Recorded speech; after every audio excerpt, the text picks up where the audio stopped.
Hey, what's good?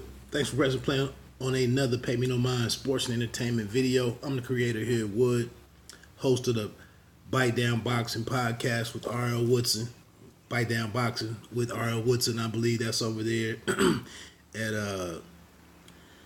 I haven't said the website in so long. I know I'm gonna mess it up, but you can Google Team Left Jab, and that'll take you right to the website. Check out the network. It's like a dozen shows on there talking boxing primarily, but there is some wrestling and some other programs that cover multiple sports. So check that out. Team Left Jab Radio. Game 3 out in Oakland, or out in the Bay Area. I think the Oracle Arena is in Oakland. 14-point win for the Toronto Raptors. When they contribute like that with every man, getting above 15 points, above 17 points, as all of the starters were able to do, they're tough to beat. Humongous game from Steph Curry, his career high with 47 points. Rough night for Boogie Cousins. I mentioned this before, man. I thought he was being lazy and selfish and taking the 3-point shots that he was taking before in the previous game 2. You have to put in some work and figure out a way. He doesn't look like he has his legs underneath him. Now, he's not the most graceful guy in general, but it's the way he's taking shots. It's how he's taking shots. It's just a lazy way of trying to score. And some of them aren't, there's no rhythm in a lot of them. It's just like, oh, I got the ball, I'm out here, let me shoot. Get inside and take a mid-range 2-pointer. That's part of the problem right now is Iggy, Iguodala, Draymond. They either get dunks or they're shooting 3-pointers. And right now, Draymond doesn't have a lot of confidence in his 3-point shot. 2 air balls last night, at least that I saw. I did not watch all of the fourth quarter. It was basically a matter of the Warriors couldn't get the deficit below 8 or 7 points. Every time they got right there, things fell apart. Momentum, left, and they found themselves down by double digits again. And so that when I saw that trend happen, like after the 5th time, I was like, man, let me go on and get to bed. But yeah, Draymond, Iguodala. You never know when Livingston is going to shoot the ball. I think he was 1 for 4 last night with one shot being a dunk. He missed some baskets, some buckets inside. But, yeah, Draymond is either getting to the rim for a layup or a dunk, or he's tipping in a ball or something like that. But, excuse me, from the free throw line extended, he doesn't even look at the rim. Iguodala doesn't. I don't think I've ever seen. Well, I can't say ever, but they just don't take 2-point jump shots. And it seems like with all of the chasing that's being done and the face guarding and different things, different strategies or tactics that are being used to defend Steph, it seems like the rest of the floor will be open. And so that's one thing that I noticed.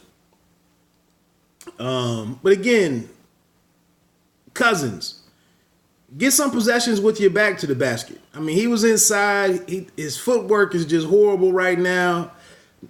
Excuse me, doesn't seem to have a lot of lift.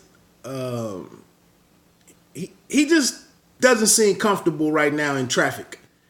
And he's a big guy anyway, so it's not like he's going to be sliding through and slipping through and all of that anyway. But his movement looks sketchy right now. The guy's trying to. I get it. He's trying to play. They were down Steph. They were down Clay, Looney, and KD. KD and Clay are expected to be back for Game 4. KD might do 3-on-3 drills today, or three on three activities today. So I thought it was a good gamble to go ahead and let Clay rest. You're playing for a 6 or 7 game series. Draymond has come out and said that they'll take care of it in 6.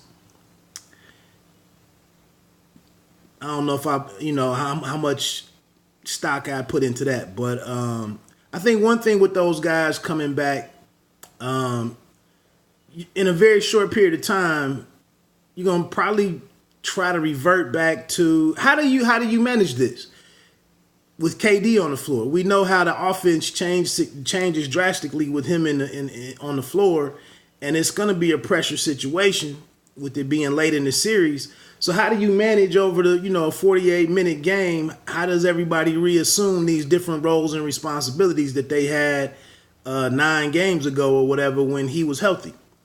And when you had such great, obviously everybody was more engaged if everybody is scoring more and able to do and handle the ball and impact the game so much more than when KD was out there. Now, do a bunch of guys go back to watching him more? Or are they, is Steve Kerr that much of a great of a coach and great of a leader to say that, KD, we're not running things through you. You're coming back in here. We'll see where you are. See what your stamina is like and everything, and we'll adjust from there. But here's how we're going to play ball. Can KD adapt that type of role in one game? And then, with Clay only missing one, it shouldn't be too much of a difference there. But again, KD's on the court. That takes shots. That takes 4 and 5 shots from everybody who's been doing what they do. Now, they share the ball better than any team that I've seen do it, especially in the last 10 or 15 years.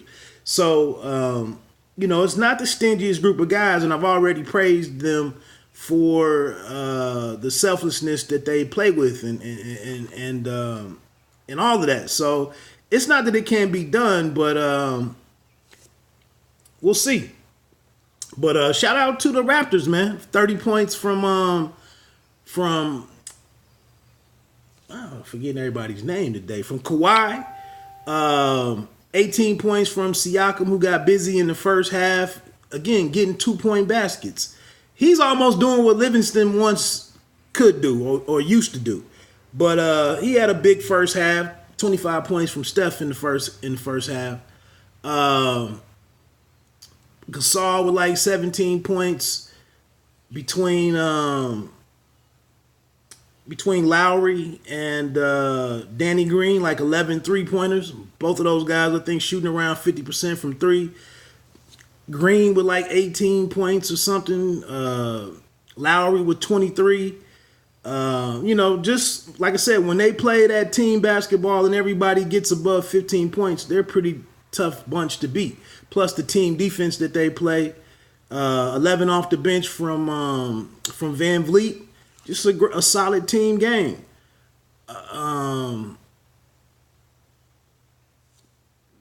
123 points on the board on the road. You take out a team that's missing what they're missing. It was imperative that they get that victory for a number of different reasons. So we'll see, man. Friday night, Game 4, with the expected return of Klay Thompson and Kevin Durant. We'll see what goes down. Last note before I get out of here, a little entertainment note. I know a lot of people, I know the kind of music that most people are into, but I don't really rock with none of that stuff. Ran across this group yesterday called Lucky Day, Daye. I don't know how many members are in the band. They play on the record, but I just downloaded the record earlier, the album. I'm gonna check it out at work today. But real lyrics. They had a horn section in the performance that I saw. I don't know if all of that is actually on the album. I think it's one dude in the group that in the band, DeMille or something. That's a combination of his first and last name. I think his last name is Emil or something, and his first name starts with a D, but they call him DeMille. But I guess produced and arranged by him. It might be 14 songs on there, and it's just kind of like old school, updated R&B with a lot of the elements from from the 70s and 80s type music. So that's right in my wheelhouse. So I'm checking that out today. Lucky Day. Just wanted to share that. Maybe you like some different kind of music besides just the stuff that's on the Hove and Beyonce on the sideline. Front row seats last night, all the way out from, I don't know if they live in California or on the East Coast. But look, let me get on out of here, man. Have a wonderful day. Again, you don't have to be great to start, but you have to start to be great.